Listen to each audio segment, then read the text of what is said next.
It's now my pleasure to introduce Mary Heebner, whose image you will see in Japan there from a recent trip. She travels quite widely. And on the right is our dear friend John Balkwell, who we lost very suddenly and traumatically last year. And he had collaborated as a master printer, fine arts printer, working with Mary. And I know I miss him. I think Mary misses him a great deal more because she was very much a close friend with John. So it's thanks to John, with collaboration, that we have these beautiful books that Mary has done over the years.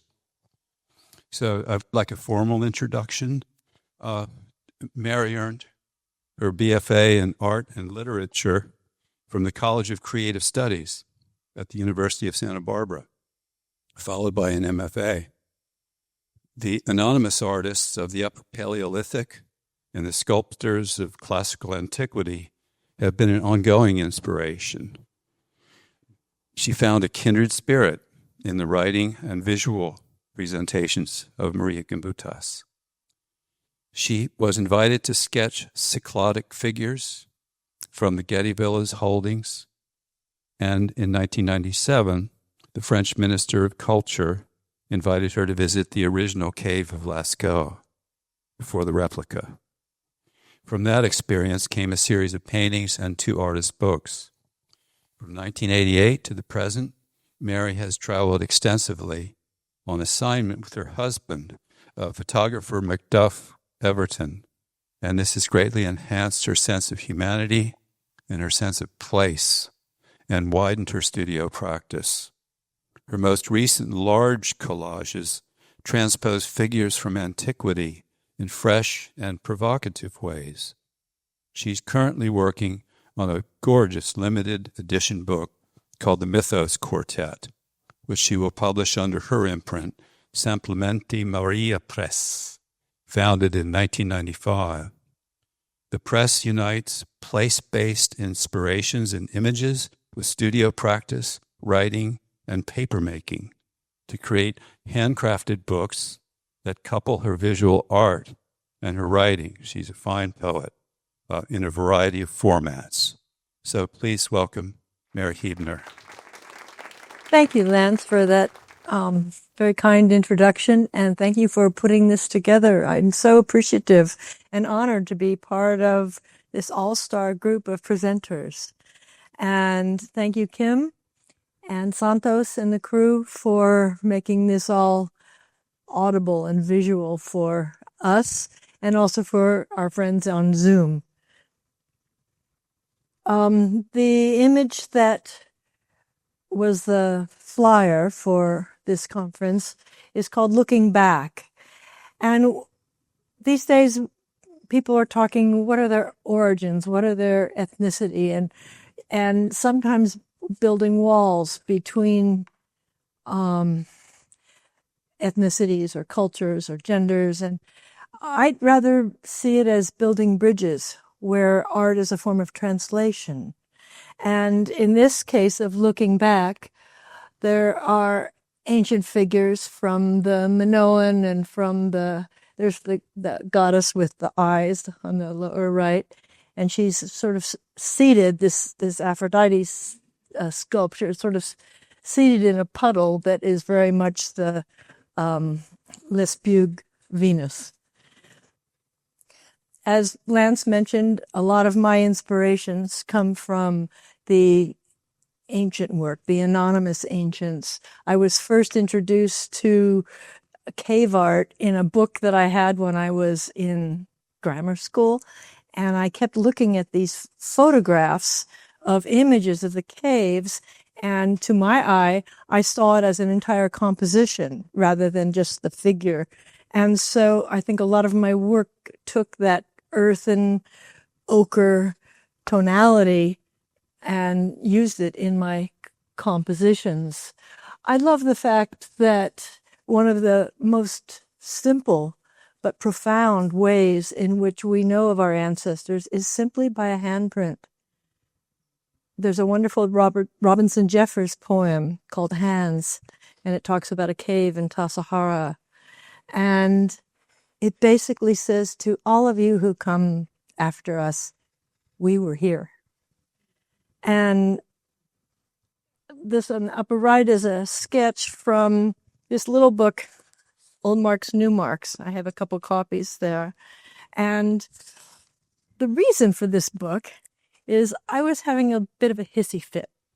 I was talking to my husband, Macduff, and I said, I've been exhibiting since the 70s, and I don't even have a catalog. And he goes, well, make one. So he punctured a balloon. He punctured that balloon, and I put together, cut and paste, what became this catalog, Old Marks, New Marks. A woman from Pacifica, Carolyn Radlow, visited my studio just by chance and saw the work, the Dark Venus, the Shapeshifter, and the Indigo Sketch series, and said, I'd love to write about this. And she wrote the introduction to this book, and it is going to be in the library. And so I had an exhibition here in 96, I believe, somewhere in the mid-90s. And these are a couple of the sketches that appear in this book. And I found that this was my lucky book, and I'll tell you why. But first of all, there's a wonderful quote from Sappho, as is translated by Anne Carson. Someone will remember us, I say, even in another time. Now, as an individual artist, that gives me solace. Someone will remember us. But also in the bigger arc of time, it's that what goes before us isn't lost. It's there. There's this sort of stratigraphy of memory and a layering of time that we carry within us. And I try through my work to make the human and the earthen come together in a meaningful way for me. These are two paintings from the Venus series, which was done in 2013 through 2015. And the piece on the left shows a Venus figure looking down on these Upper Paleolithic figures. Someone will remember us even in another time. I make paper. I love paper. I love the way it feels. I love the dragon clouds of pulp when you stir the vat and you dip the screen in, and it makes this pop when it comes out, and the water drains out, and then you go north, south, east, west, and the fibers start to join, and it makes a sheet of paper. I love making things where nothing was there before. And I think any artist, and there's so many artists here among this group, know what I'm talking about. On the upper left is a pulp painted and stenciled sheet from a book I did on Hamlet, but through the point of view of Ophelia and Gertrude.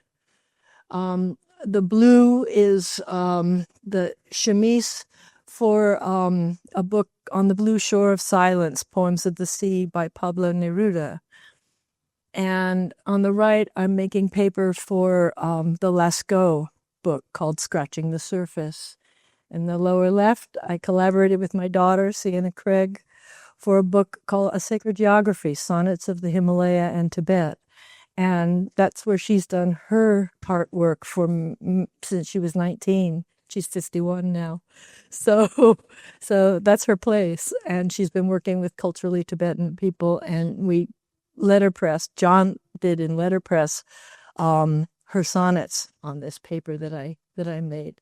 And it was very funny because she had one of her friends, Ghetto, who was a head physician for the King of Mustang, coming to visit. They were doing a fundraiser for their Drokpa, their nonprofit. And he looks at me making paper. I have my wellies on and there's hoses and in New York. And he said something in Tibetan to Sienna, and she started laughing. I said, "What did he say? What did he say?" He said, "Well, your mother, very wise, and she works very hard. But in Nepal, we buy paper." So And on the very right is a sort of a failed attempt, but I really loved it, of taking shed snake skins. We've been talking about snakes so much. I have a biologist friend who worked at the Natural History Museum, and he saved skins for me.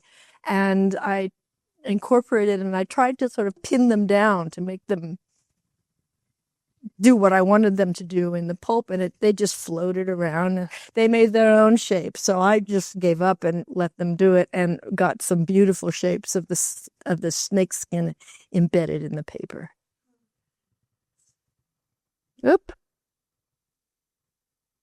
Where am I going? There we go. Okay, so this is Old Marks, New Marks. And there's a handmade book. Each one has an original collage in it. And then there's this chapbook copy. And these are some of the images. This is, again, figures that to me had to do with goddess shapes, female torsos, that sort of curvaceous and voluptuous energy we all share.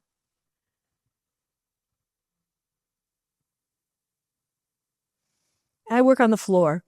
I work on all four sides and work aerially. And this series, Dark Venus, has a little story. I often listen to music when I work, often jazz. John Coltrane sits at the left hand of the mother. And I got the CD, and it was the voices, the mysterious voices of Tibetan,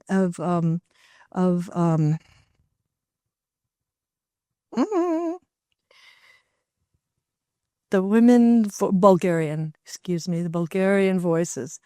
And I just kept listening, it almost in a trance. I just kept listening to it. And I started painting sheets of paper. These are 50 inches, a little over 4 feet tall, with bright colors. And then something in me said, cover it all with black. So I covered it with a black pigment.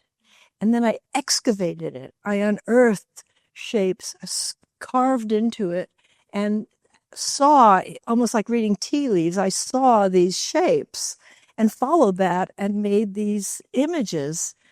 And I called them Dark Venus. And my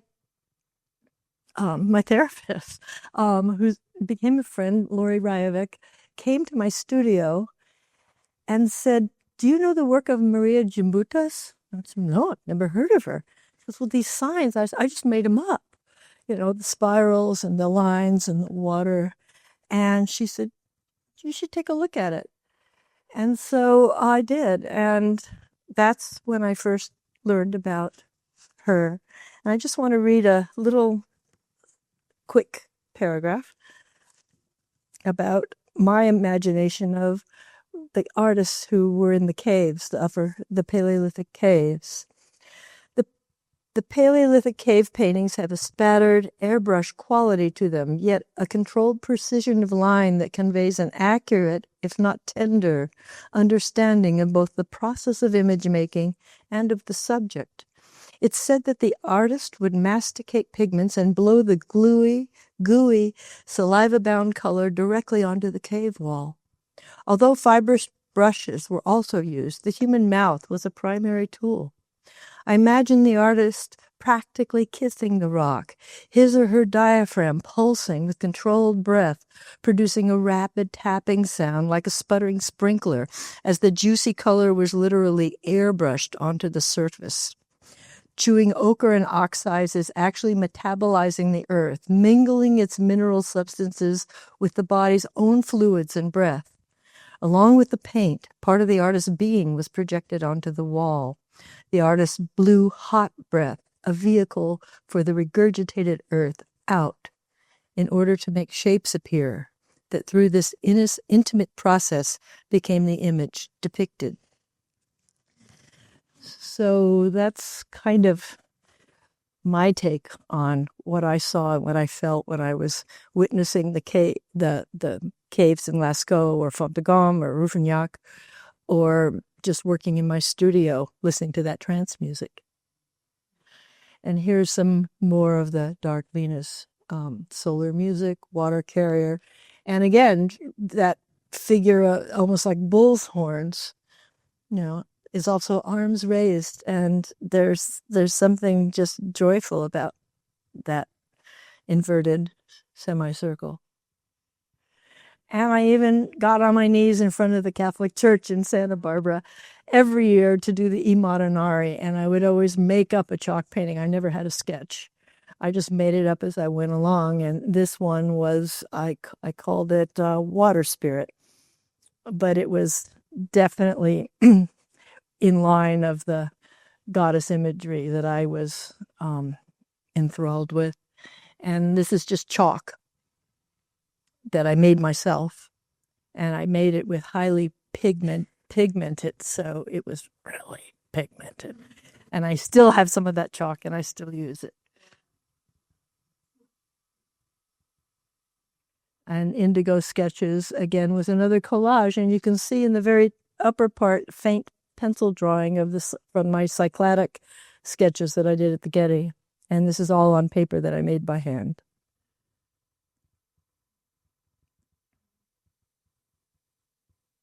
And again, the sketches versus the freeform indigo. And the third series was Shapeshifter. And I would, again, cover the paper and then find things within what I was doing. And in this, I wanted almost a matrix where you would find shapes within a very textured and dense matrix. And this incorporates some very fuzzy paper, which was an abaca paper that has fibrous paper with paper I made and paper I just alter. I like to save. I have a little stash of scraps, and reusing scraps is my own kind of spolia. And here's another one, Sus. And I named them after archaeological sites. And the ochre in it is ochre I gathered in the Southwest and in a place near Gaviota.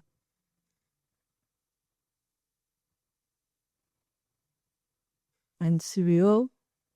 And again, you can see figures based on my drawings of the figures from the cave, but also visiting museums like the Louvre and seeing the beautiful room of Neolithic sculptures. They're just this delicate, amazing.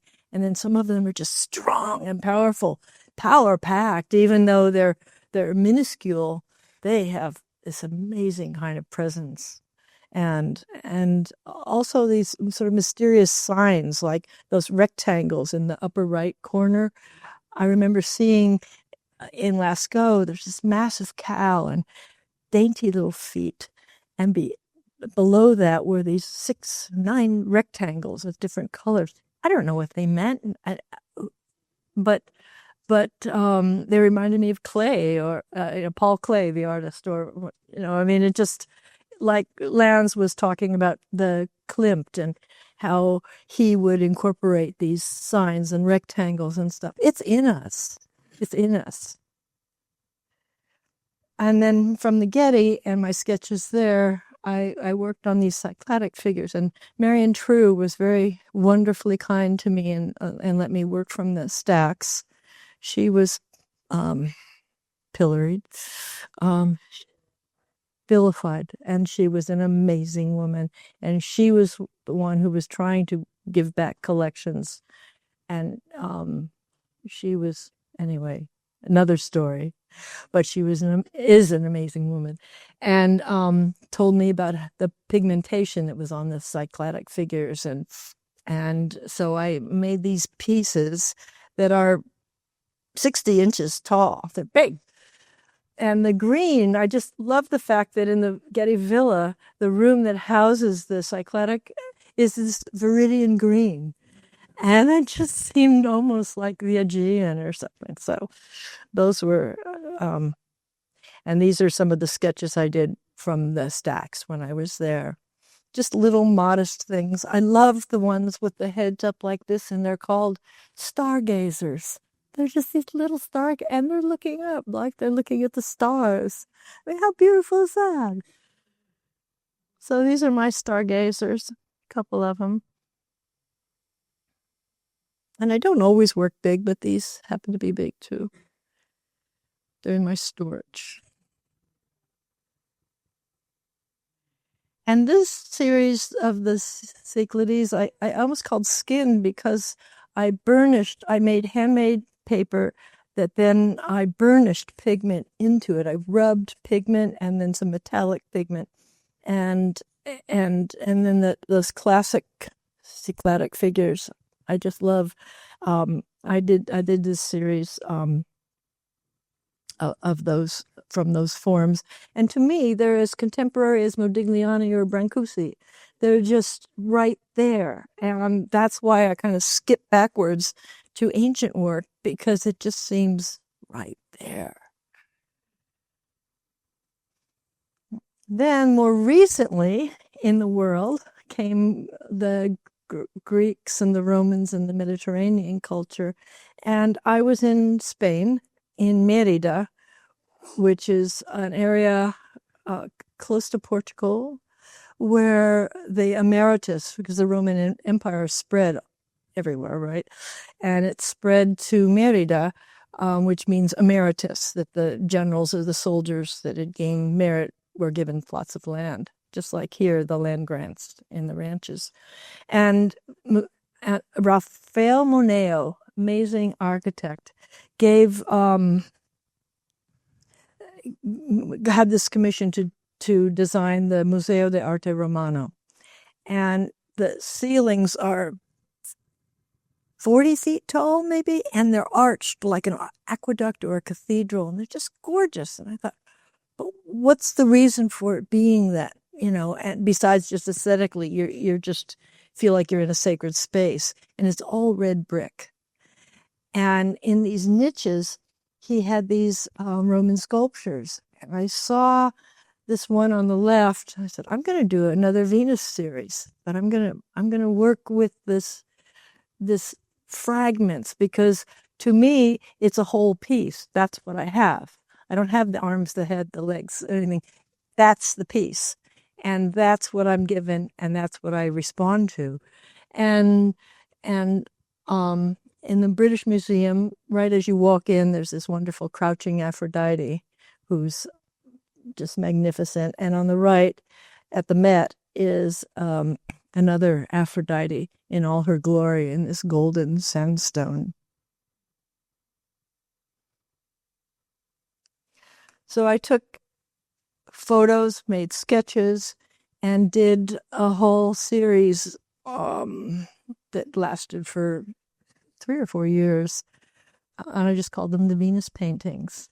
And I decided at an early stage of working on these collages that I would give them names from the fragments from Sappho, who, as you know, was a 7th century BC, 6th century lyric poet and musician and teacher. And I used Anne Carson's translations for those. But this one is You Burn Me. And it's like, oh. And these are Venus paintings, Lady Dawn.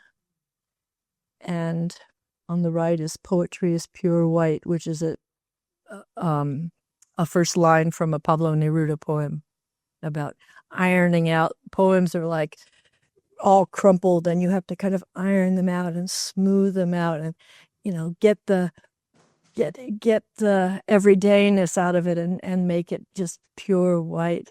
And so that was his image, and I loved it. And it's written in sort of a graffiti. I often add words to my work, and then also, as you know, make books with words and images.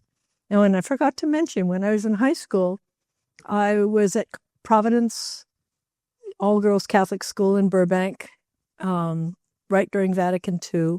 All these nuns were totally into Martin Buber, Lao Tzu, all the poets, and we made magazines and we decorated vestments. And on the weekends, my friend Jane and I would go to Immaculate Heart High School and help Sister Carita.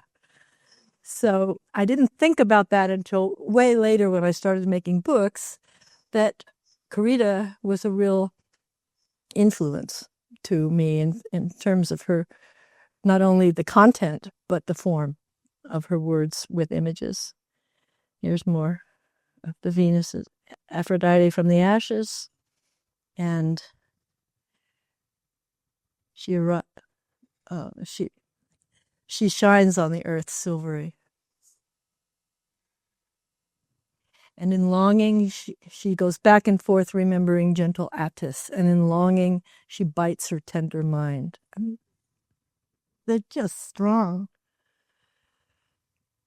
And also took an idea that I call geography of a face, where I would grid off an image and then paint each different square separately before I glue it together, as if it were a topographic map, and then put it together. And it was, again, trying to connect the earth with the human, which we're all talking about nature and culture, and, it's not an either or.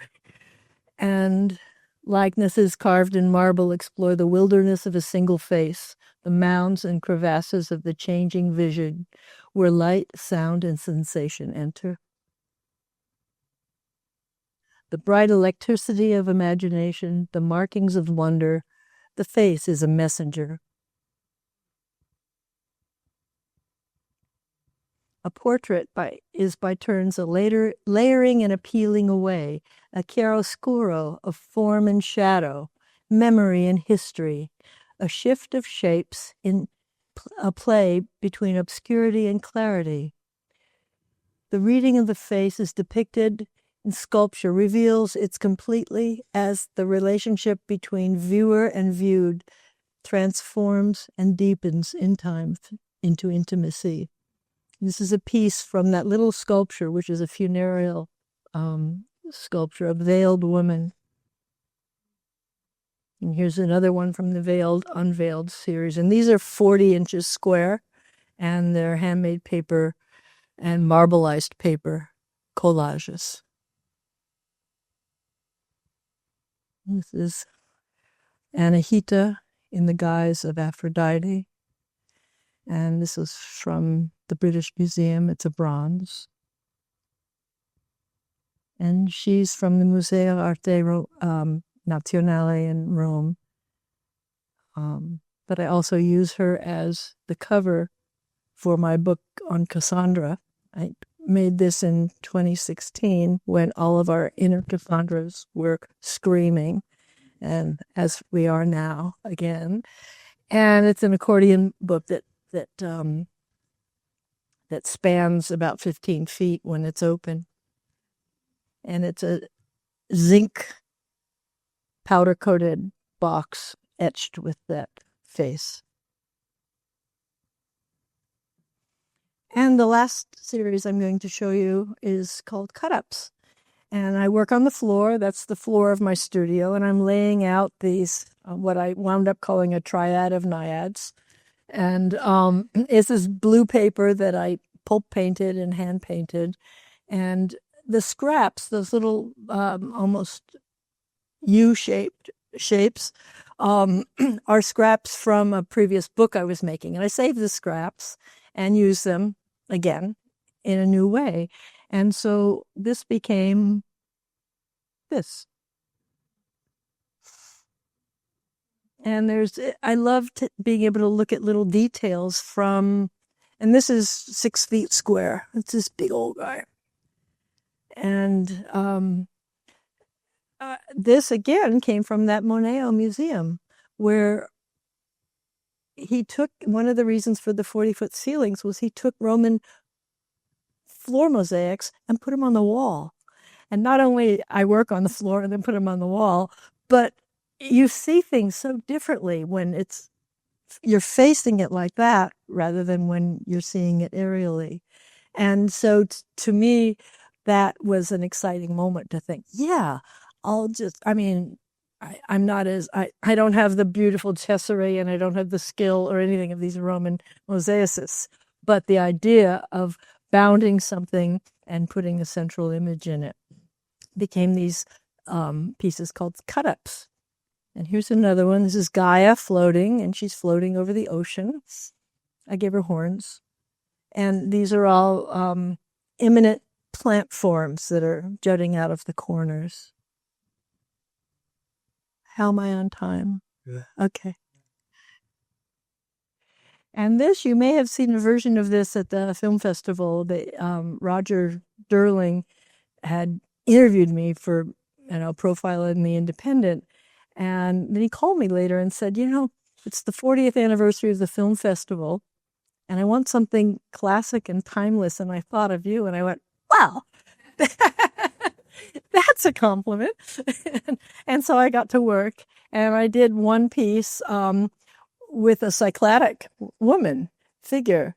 And I was very excited. And they go, well, it looks too much like the Oscar. I said, that's the point. It's in honor of women in film. They nixed it. But then I started working again. You rise from the ashes. and came up with, I've loved this terracotta pre-dynastic Egyptian. I think it's from 3650 BC, about that big. And I just always thought she was wonderful with this bird beak. And they described that it's like the nose is where you take your breath in, life.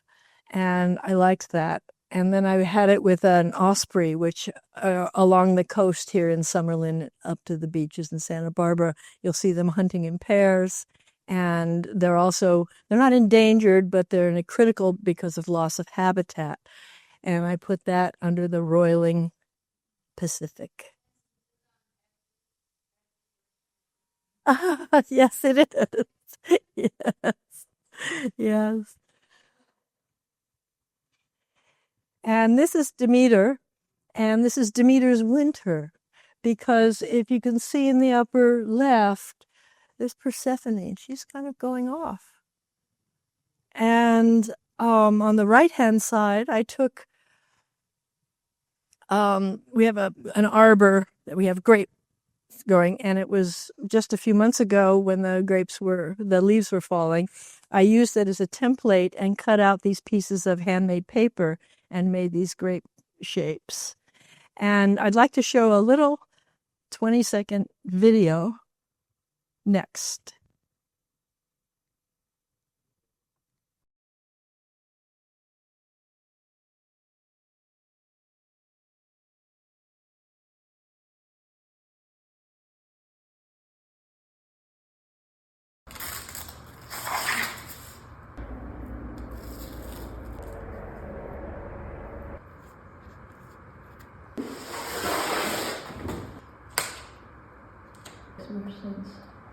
Yeah.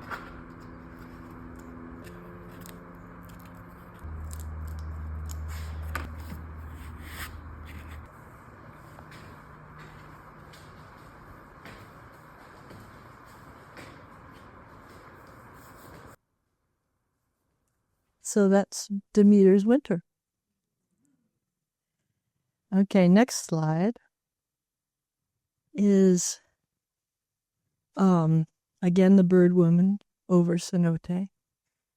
And on the left and right, it's flanked by paper that I paste painted, which is you goop on some paint, and then you take a comb or some tool, and make patterns in the paper, and it's raised up, and it gives a nice texture. And I used that for the cover of one of the books I did that John printed called Seeking the Open Heart, or the poet Michael Hannon's poetry. And I had all these scraps left over. Save your scraps. And, oh wait, hold on. Okay. Excuse me. And this is Lita's swan dance. And if I have time, I just want to read a little. Okay. This will be part of the Mythos Quartet. It'll be Lita, Persephone, Brother Love, the Dioscuri, and Thetis of the Wine Dark Sea. So this is a prototype.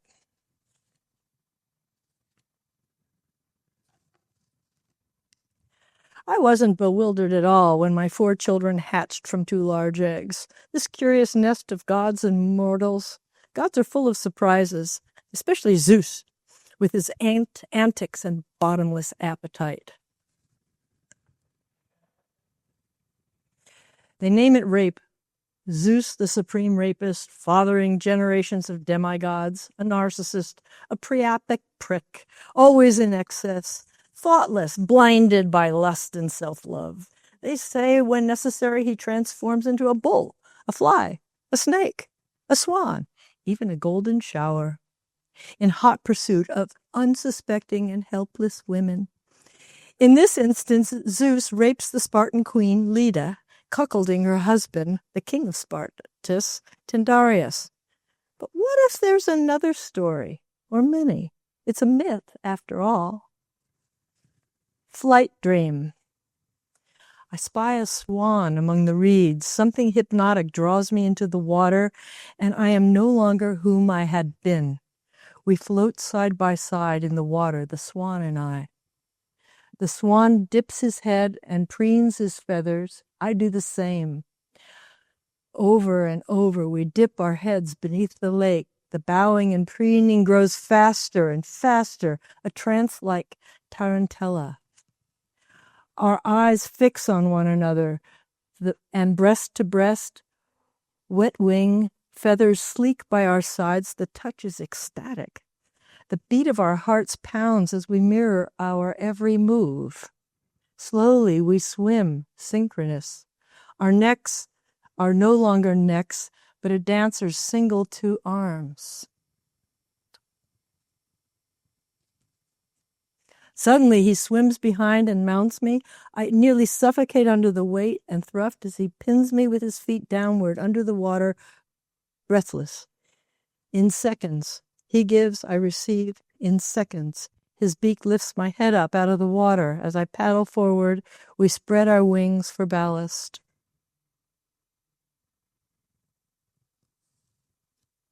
Then we face one another with an unwavering stare, throating a chant-like groan. We are majestic.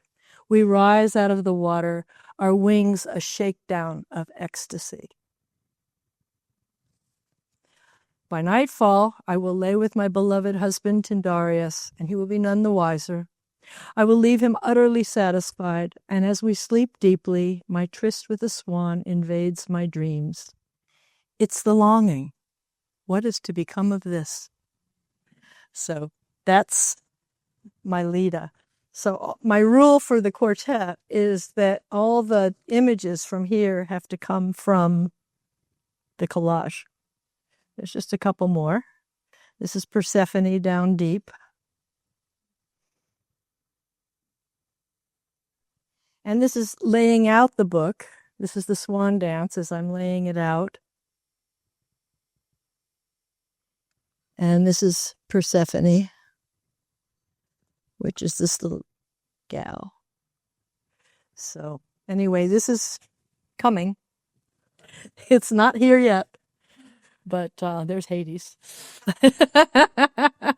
Dear, magnificent, sweet, untouched one, I will make you queen. My kingdom glitters with gems and gold, and I will place a golden crown and diamonds, rubies and sapphires upon your head. You will reign supreme. You will offer counsel to the wandering shades, pining to redo their past or to forget it, like that umbra of Eurydice lingering over there. Wretched sunlight will never bother you again. The worms that masticate the dead will weave lacy patterns through the mire, forming delicate tapestries to please you. Anyway. So. Thank you.